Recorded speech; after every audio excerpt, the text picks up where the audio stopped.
Begin today the second perek of Masechta Kesubos from the Mishnah at the bottom of Tezvav Amud Beis. Sagt heilige Mishnah, ha'isha shenis armala oishen is garsha, a woman that was widowed or became divorced. And now, what happens? This is the time when the husband has to actually pay her the Kesubah money. Here, she says, Besula nisasani. I was married as a Besula, so therefore he owes me 200 zuz for this.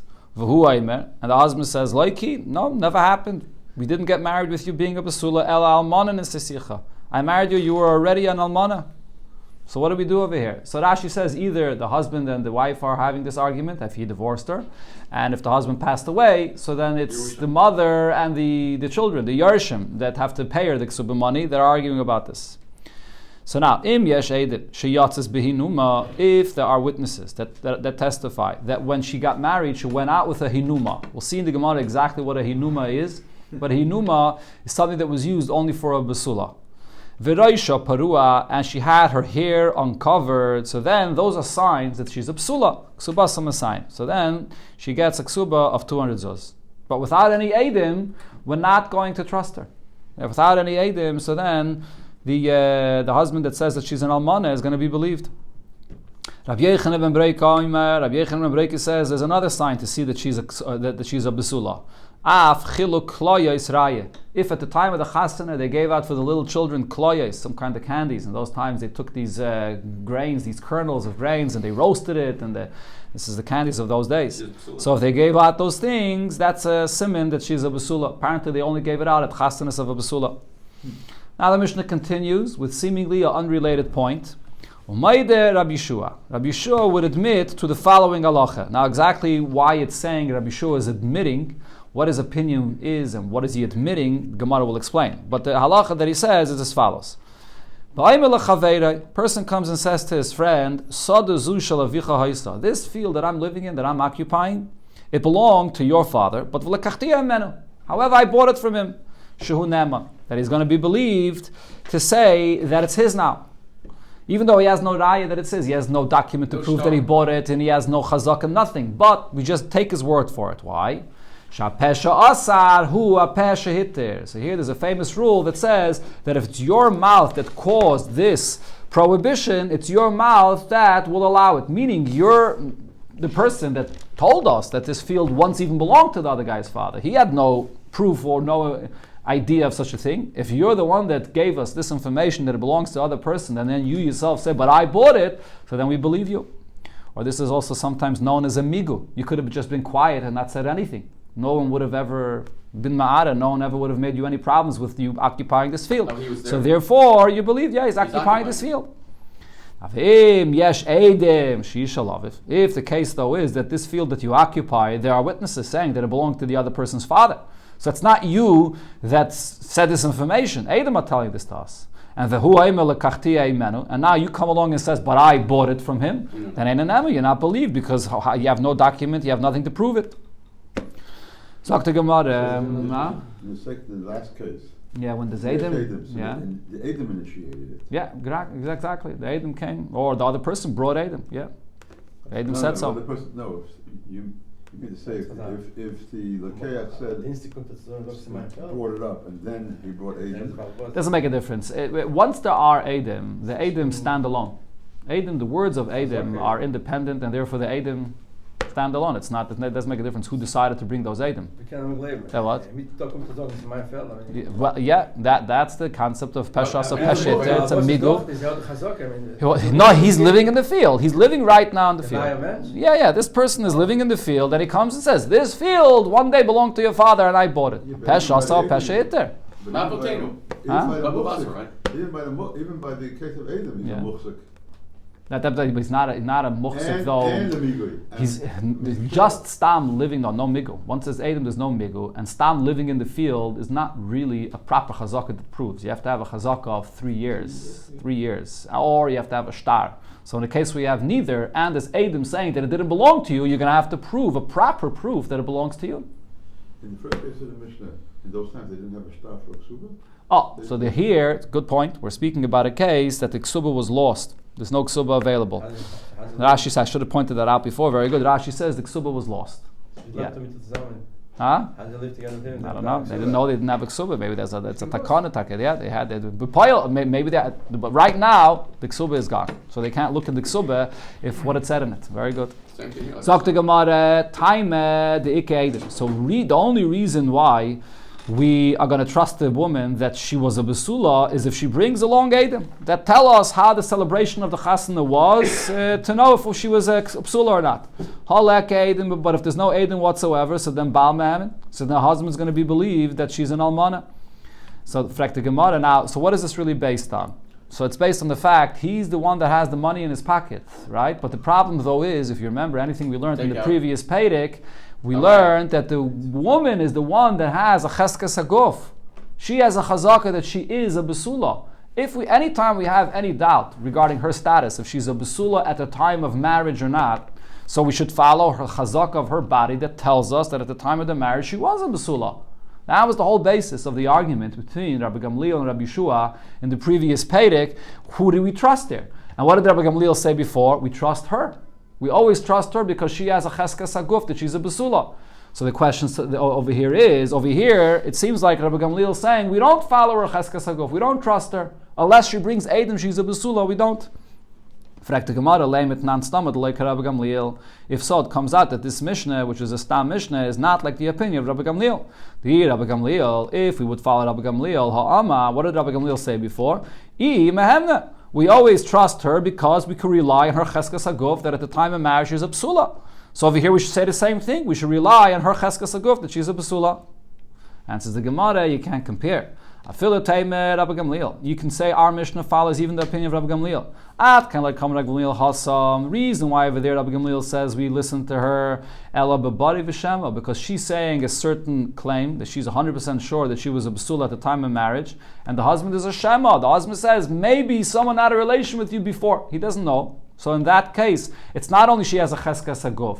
In addition, she also has a tainus body. So therefore we accept her position. So but over here, body ubody. Over here, both the husband and wife are both saying a tainus body. She says, I got married to you as a psula. And he says, no, the whole agreement that was written in the Kesubos was that you were already an almana. This is your second marriage. So they're both saying a tainus body. In this case, we can't rely on the cheskes haguf. So lo yamar, over here, Rabbi Gamliel would not say we trust her.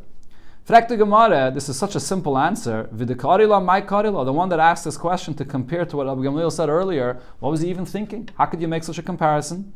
Habariyu, as we just explained, over here it's a case where the husband is just as certain with his argument as her. Answers the Gemara, no, there's a svara to say that still she should be believed. Why? Since most women get married as a besula, so in addition to the cheskes haguf, there's also another point. There's a roiv that backs up her argument. She's saying a tainus body, but there's also a roiv supporting her.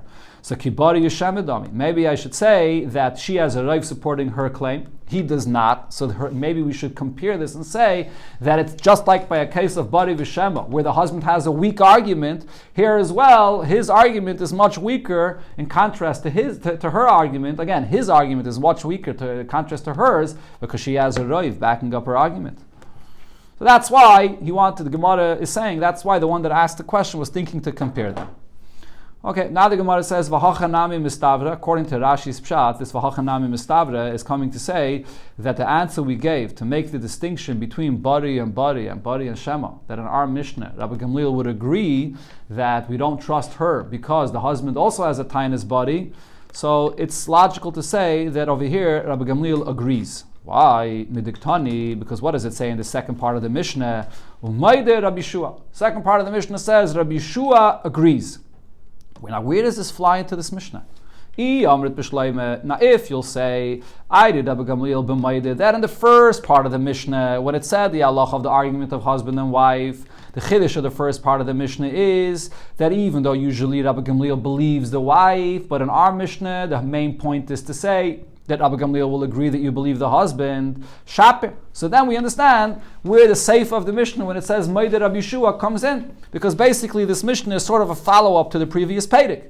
The first part of the Mishnah is saying Rabbi Gamliel agrees to Rabbi Yeshua. And the second part of the Mishnah is saying that Rabbi Yeshua agrees to Rabbi Gamliel. So then the Mishnah flows. But if you're going to say Rabbi Gamliel b'maida, that in the first part of the Mishnah, Rabbi Gamliel doesn't agree to anything. Rabbi Gamliel would still argue on the first part of the Mishnah. So Rabbi Yeshua leman maida. So in the second part of the Mishnah, when it brings up that Rabbi Yeshua is being maida, to who? To who is he being maida? The one that he argued with is Rabbi Gamliel. The first part of the Mishnah has nothing to do with that argument of Rabbi Gamliel or Rabbi Yeshua. The first part of the Mishnah is a different story. Rabbi Gamliel is not saying this at all. In second place. So therefore, the Gemara says it makes sense to say that the first part of the Mishnah is Rabbi Gamliel being maida, and the second part of the Mishnah is Rabbi Yeshua being maida. But the Gemara does not accept this raya. The Gemara says not necessarily. Mi sabris, do you think Rabbi Yeshua ahai pirkin koi, that the words of Rabbi Yeshua in the end of the Mishnah is related to what it says here in this Perek, in the beginning of the Mishnah? Amigu koi, Rabbi Yeshua is telling us a halacha regarding a migu, that Rabbi Yeshua is saying, usually I do not accept the migu, but over here in the following case, I will accept this migu, because this migu of pesha sahu of pesha iter is a stronger migu, as the Gemara is going to explain. And when it says here, Umayda Rabbi Yeshua, not necessarily is it at all related to the first part of the Mishnah. This Umayda Rabbi Yeshua is continuing something from the previous Perek, as the Gemara will explain. And the point over here that the Gemara is going to explain is that we find in the Mishnayos that we learned in the previous Perek that Rabbi Yeshua rejected the use of a migu. And nevertheless, here Rabbi Yeshua is coming and saying, Maida Rabbi Yeshua, in this case, when you're the one that brought up the fact that the field that you're occupying belonged to the other person, that's a much stronger migu. As the Gemara is going to explain why it's a stronger migu. But that's the point there. Rabbi Yeshua is being Maida in contrast to something that he said, that he argued about in the previous Perek. So now what exactly is it that Rabbi Yeshua said in the previous Perek that he's being Maida to now? Ahai, regarding which statement of Rabbi Yeshua is he now saying that he's being Maida to? So the Gemara here is going to go through all the Mishnayos that we learned, or many of the Mishnayos we learned in the previous Perek. We're going to get treated to a chazara, to a review from all the Mishnayos that we learned before. And the Gemara starts making its way back from the last Mishnah of the previous Perek and working its way back. So the last Mishnah we learned before was Haisa, or one of the last Mishnahs, Haisa mo beres, when you had a woman that was pregnant, va'amrullah, and they said to her, Mati v'shalu b'zeh, who are you pregnant from? And she answers, Mish plaini v'kainu, from this individual which is a kain. In other words, she's saying, I'm kosher. Rabbi Gamliel, Rabbi Eliezer, Imrim, Nemenes. Rabbi Gamliel, Rabbi Eliezer say, we believe her. Rabbi Yeshua, Imer, Loi mipia ano chayim, that we don't live by the words of her mouth, and therefore she's not going to be believed. So now what are we looking for? We're looking for a case where she's speaking, and she has a migu, and still Rabbi Yeshua does not accept the migu. And here Rabbi Yeshua is coming to say that we do accept the migu. Says the Gemara regarding that case, Hasa my migu ike. In a case of a woman that's pregnant and she says, I'm pregnant from a kosher yid, what kind of a migu does she have? There's no better claim she could have said.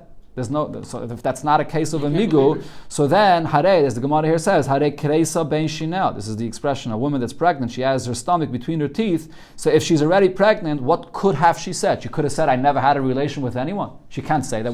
We see she's pregnant. So that's not what our Mishnah that speaks about migu is connecting back to.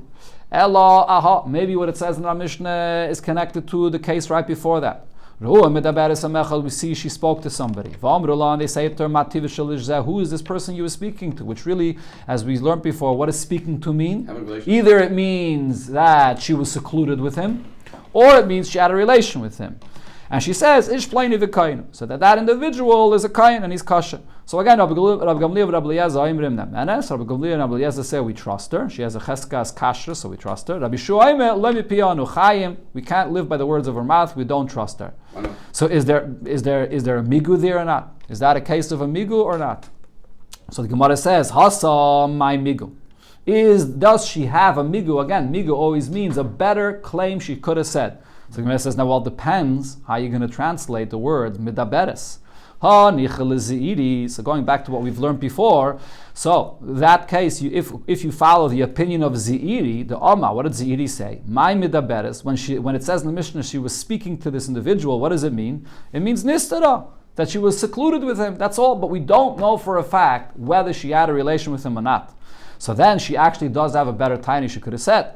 When they ask her, who's this person, she could have just simply said, Migu di ibai amra, she could have said, Loi nevalti, I never had any relation with him.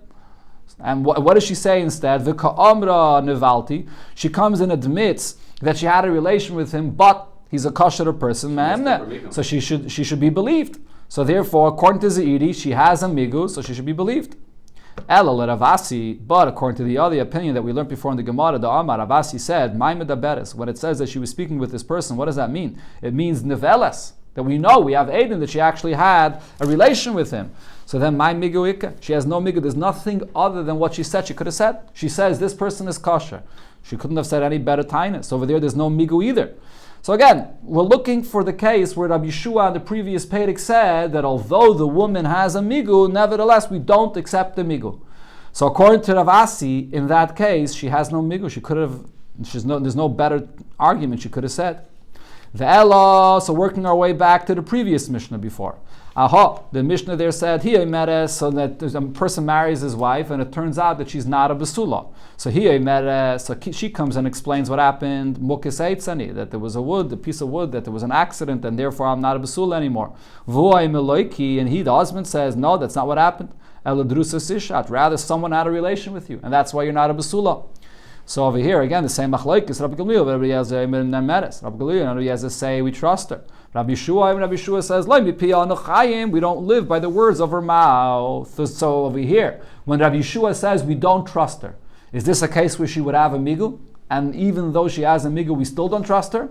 So the Gemara explains, Hasam, my migu ike. What kind of a migu, what better argument could she said in that case? So the Gemara again says, it depends how you learn the pshat of that Mishnah. And we also had this in the Gemara before. Rabbi Lazar explains there, what's the argument between the husband and wife regarding what happened to her? Whether there was an accident, a mukas eitz, or a man had a relation with her before. So Rabbi Lazar says, their argument is, b'maneh v'loy klum. The husband says that I owe you nothing because someone had a relation with you before marriage. And she says, no, I at least deserve to get one maneh, half of my ksubah. That's what the argument is. So according to this, there actually is a migu. There is a better argument she could have said. Why? Migu de ibai amra. Instead of her saying that this accident took place before I got married to you, and therefore really I was never a bsul at the time of marriage, she could have said, mukas eitz ani tachtecha. She could have said that I became a mukas eitz, the accident happened after I became an eishes, after they ate a sin, and therefore the Islam asayim. She could have argued and said, you owe me the full amount of the ksubah of 200. And instead, what did she say? Me'ikara. That the mukas eitz, the accident happened before the marriage, the les le'ela mana. And she only gets half, she only gets one mana.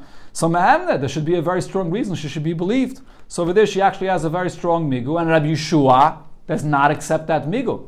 So maybe what over here, when Rabbi Yeshua speaks about the migu, that over here he does accept the migu, maybe it's going back on this case. So according to Rabbi Lazar, that would actually work.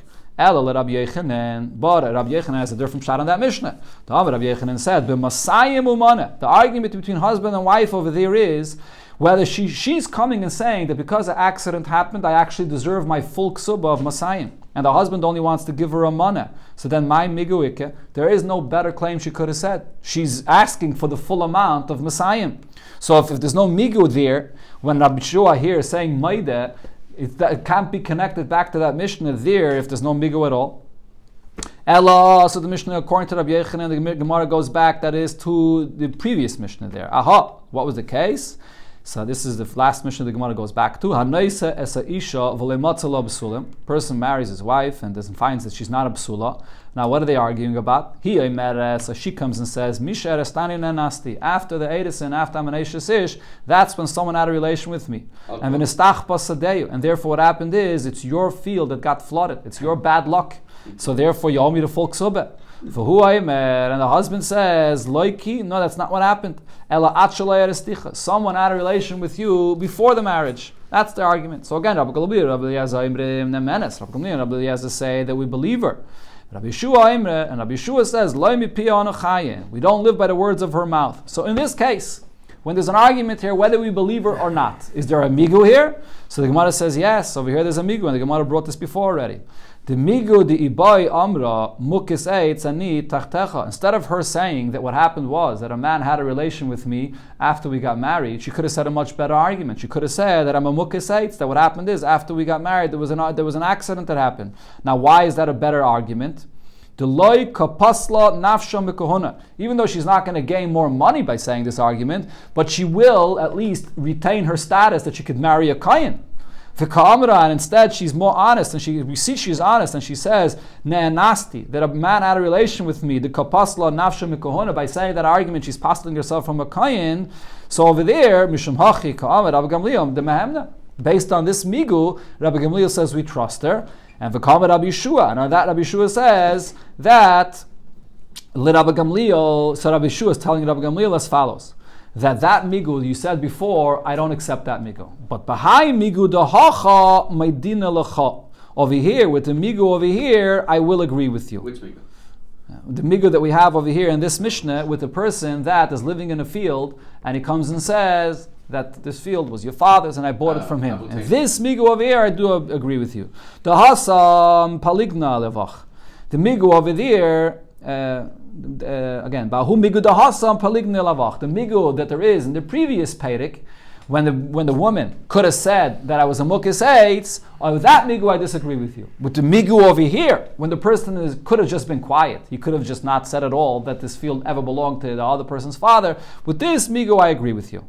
So that is the Maida Rabbi Shua. It's going back to that Mishnah. So now the Gemara explains, so let's understand why is the migu here a better migu than the migu in the previous Perek, that is. Mechdi, let's see, high migu, v'high migu. In both cases, there's a migu. Again, the concept of migu is when you could have said a better argument. So why is it that over there we don't accept her migu according to Rabbi Shua, and here we do?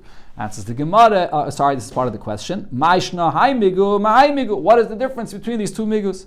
Answers the Gemara, the difference is, hacha, in our case, and the Gemara says this by an analogy, ein shar shachat lefanecha. You don't have an ox that was slaughtered in front of you. Over here, there is no problems. Nobody knows of anything. There is no question about this field that the person occupies. Nobody is doubting your ownership. Nobody asked you any questions. So in this case, when you come forward and offer this information that what happened to the field that it used to belong to the other person, so over here we're going to trust you to say that it's obviously that it's true that you bought the field. But over there, in the previous Mishnah there, where Rabbi Shua does not accept the migu, the case over there is something went wrong. The answer has to be given over here to what happened. It turns out that she's not a basula, and we're trying to figure out when did this happen that she's not a basula, so she has to give an explanation.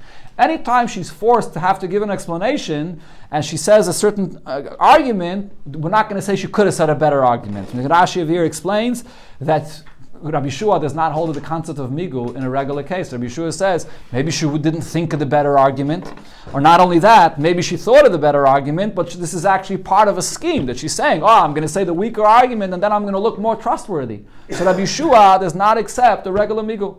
But over here, nothing happened. But over here, in our case, though, over there before, there was a problem. The fact she was found not to be a psula, so she has to come and say something.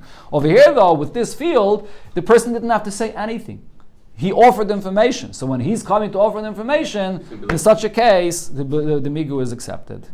And this is Rashi's shot in the Gemara. Just to quickly point out, Taisus has a little bit of a different shot. Taisus here says that over here, even in a case where the other person did come and demand of you the question, what are you doing in this field? We're still going to say that the person with the migu is going to be believed because the other person had no proof to back up his argument at all. The other person knew nothing. Before, though, in the case where this woman is found not to be a basula, that's something that's a serious problem, that we see that she's not a basula, and that demands a serious answer. Okay, that's the point that Taisus says, a bit different than Rashi. Okay, now the Gemara goes back to the point that we said before. So before we mentioned that you have an argument between the husband and wife, and they both are saying a tainas body, both are saying a definite argument, but she has a right to back up her claim. So the question is, if most women get married as a basula, so edom I have it. So that if edom are not proving her argument, why does that matter? She has a right, she has a majority that backs up her argument. So Taisus here says that the question of the Gemara is only based on Rav's opinion that says that by money matters we follow Rav. Shmuel holds that we don't follow Rav when it comes to money matters. But other Mefarshim say, the other Rishonim say, that here she has more than just Rav backing up her argument. She has the Rav and a Chazaka as well. She has the Chazaka of her guf, that she was a Psula, and Rav. She has a lot going for her, backing up her argument. So why don't we trust her without Edom? Amar Ravina says, because this is something else that works against her. We have to say as follows. Yes, most women get married as a basula. Umiyot almanis. Only the minority are an almana. But here's the point. All those that get married as a basula, yesh lakail. There's a rumor about this. Everybody knows about this. So vizu, this woman here, hoyel ve'ein la kail. Since there's no kail, nobody knows, no one's speaking about the fact that she was a psula when she got married. Isra la ruba. So now the majority that usually is that she's a psula is very weakened. We have sort of a question. What's going on? Why isn't anyone speaking about this? Isra means weakened. So now the Gemara asks on this answer, wait a minute, you're telling me, if the fact is that everybody that gets married as a basula, there's a rumor about this, so kiyas Eidim might have it. So if so, even if Eidim would come along and tell us that she was a basula, that shouldn't help us at all. Why? Because Hanach Sadi Shakrin, obviously these Eidim are lying. If you're telling me that it's a fact that if she's a psula, everybody would be speaking about this, or people would be speaking about this, and this is true in every single case. See, if the Eidim come and say that she was not a basula, how can we, or that she was a psula rather, how can we trust those Eidim? And says the Gemara, El Amar Ravina, so Ravina corrects a little bit the point we said before, not everybody, but in most cases a basula that gets married, people know about this, people speak about this. And this woman, since nobody's speaking about the fact that she was a basula, Isra la ruba. The raiv that she would have supporting the fact that she's a basula gets weakened. So therefore, we cannot trust her taina's body. And again, don't forget, she's trying to take money out of her husband's pocket. So she's being moitzi mamin, and she has no eidim. And the raiv that she would have to support her is also weakened. So therefore, we don't accept her taina. Going back to what it said in the Mishnah, Yesh Eidim sheyatzasa behinuma. So again, we're speaking about a case here where she has no ksuba, and she's collecting the ksuba, and if she has Eidim that say that at the celebration of the chasana, she went out with a hinuma, which is a sign that she's a basula, she could collect her full ksuba. Frek the Gemara, we'll see soon, the Gemara will explain what a hinuma is, and then the Gemara will learn in Mitzvah tomorrow. Frek the Gemara, why aren't we concerned about the following thing? Dilma mafke Eidim b'hai beidina. Maybe she'll bring Eidim in this Bezdin that she got married as a basula, and v'gavya, and she'll collect her ksuba, and then v'hada mafkalol ksuba b'hai Bezdin, then she'll come back to the same Bezdin, and now she'll bring her ksuba, and she'll collect a second time, v'gavya ba. So first, she'll collect the first time without a ksuba. In other words, the very fact that the Mishnah is allowing her to collect without a ksuba, so then she'll come back a year later, and now she'll present the ksuba, and she'll say, look, I still have the ksuba in my possession. Doesn't that prove that I never collected my ksuba yet? And she'll collect a second time. Amar Rabavo, so Rabavo says, Zoisei Meres. What our Mishnah proves is, Kaisvin Shaver, that you write a receipt for the husband or for the Yarshim that are paying this, and now they have a receipt to prove that they paid. Now this is an argument that the Gemara brings up in many cases, whether we write a receipt or not. Because the point is, if you write a receipt, so then what happens is, the person that receives the receipt is always going to have to keep that receipt in his documents, and if he loses it, he's going to have a big problem. So the question is, do we obligate the person that paid to keep a receipt or not? So Rabavo says, from our Mishnah we see that, you have to write a receipt. Rav Papa says, no, there's no receipt over here. Our Mishnah is speaking about a case where the custom there was that they didn't write a ksuba. They got married without a ksuba. As Rashi brings, there were places that did not write a ksuba. They just relied on the Tanai Bezdin, on the obligation that Bezdin obligates every husband that he has to pay his wife the ksuba money if he divorces her or he dies. So there was no ksuba. So we're not concerned that one day she may produce the ksuba. Now, the Gemara says, there are those that learned the same discussion we just had, Abraisa. Regarding what it says in Abraisa. The Abraisa says as follows, if the ksubasa, a woman that lost the ksuba, hitmina ksubasa, she hid the ksuba, nisrva ksubasa, her ksuba got burnt, raktu lefanel. Now, by her chasana, they danced in front of her the way they do with a besula. Sachaku lefanel, they entertained her. Havira lefanel kais shal besura. They brought in front of her a certain kais of a besura. The Gemara will soon say what this kais is. These are all signs that she's a besula. Oy mappa shal psulam, or the mappa, the cloth that's used by a psula. So im yeshla edim be'echat mikolelu. If she has edim that could testify any of these things that show that she's a psula, that is, ksubasa masayim, she'll get her ksuba of 200 zuz. That's the halacha that the Brisa says. So over here, the same question was asked, but v'leichish, why aren't we concerned? Dilma mafke edim b'hai bezdin. Perhaps she'll bring the edim in this bezdin that she was a besula without any ksuba on her hands, and the gavian she'll collect it, and v'hada mafke l'ksuba b'hai bezdin. Then she'll come back to the same bezdin, and she'll bring her ksuba, and she'll collect the second time. Why aren't we concerned about this? Huh? Maybe she could. She'll come back a year later to the same bezdin, and they don't have a history. They don't have a log of who this woman was, and they don't. That's going to be a question the Gemara is going to ask soon. But right now, the Gemara is asking that she'll come to the same bezdin, and now she'll come with a ksuba. So the Gemara answers, Amar Abavo, as we said before. Abavo answers, so it must be that you write a receipt for the husband that he paid the ksuba, so she can't collect a second time.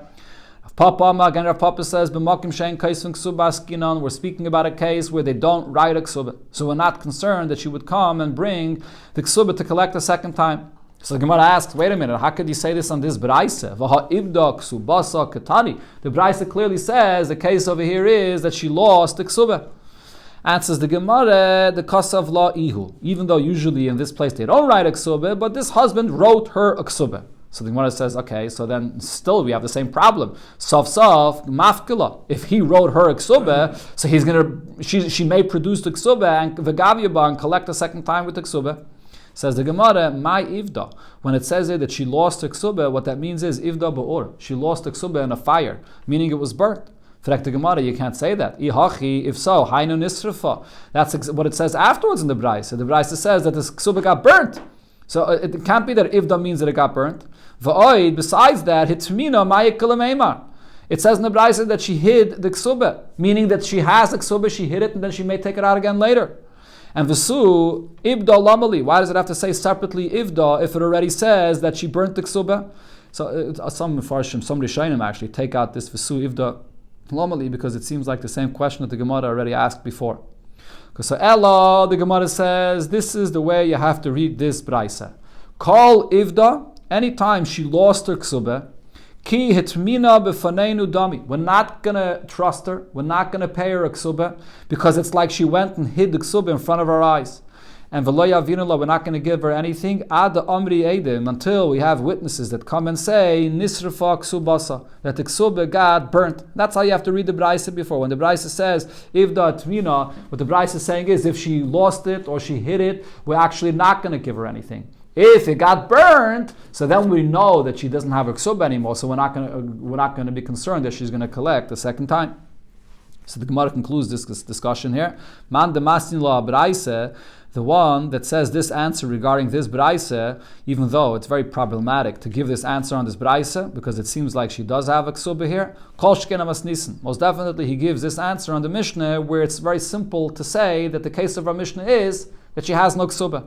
The one that gave this answer of Rav Papa that she has no ksuba in our Mishnah, but on the Braise he can't give this answer, kikushya. Like the question we asked, that in the simple words of the Braise it seems like that she still has a ksuba, so we can't give this answer. Im yesh edim chulu. So again, going back to this case where she wants to collect her ksuba with edim. There's some Rishonim that take out these words over here, im yesh edim, because really the question that the Gemara is about to ask is a continuation of the discussion that we just had. And the Gemara asks as follows: V'leichish, what did we ask till here? That we should be concerned that she's going to come back to the same bezdin and now present her ksuba and try to collect the second time. But v'leichish, we should be concerned. Dil memafke edeinume b'hai bezdin. Maybe she'll bring witnesses that she was a psula in one bezdin v'gavia and collect her ksuba. But v'hada mafke edeinume b'beidina achrine v'gavia. And then she doesn't even need a ksuba. She can just go with the same witnesses or bring witnesses in a completely different bezdin and collect her ksuba a second time. V'gavia, and she'll collect in a different bezdin. Answers the Gemara, so you're right. In a place where we have no other choice because of this problem that you can go to a different bezdin, most definitely we have to write for the husband a receipt. So even though usually we don't write a receipt because then you're obligating the person that paid to guard that receipt constantly, but in the case we have no other choice, you're going to write a receipt. Going back to one of the points that it said in the Braisa we just learned, so the Braisa said one of the ways to prove that she's a besula is that when she got married, they brought this cup of a besura in front of her at the wedding. What does this mean? My kois shel besura. What is this cup of a besura that they brought in front of her? Amar Avada barave kois yayin. It's a cup of wine. Shel truma, wine that comes from truma. Mavirin lefanel. They brought it in front of the kala by the wedding when she's a besula. And what was the sign of this? Kolaima. This was sort of saying to her, Uya haisa zu lechel betruma. This kala that's getting married is a besula, and she could have gotten married to a kayin and then married to eat truma.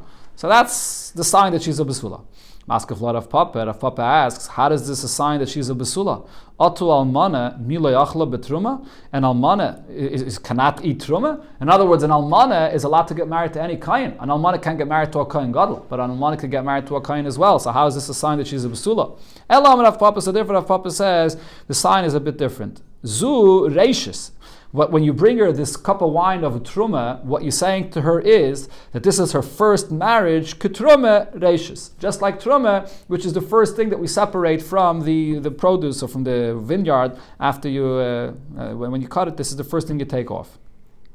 So Tanya, so we learned in the Braisa, Rabbi Yehuda says there were other customs that they had, that they did by the chasana of a besula.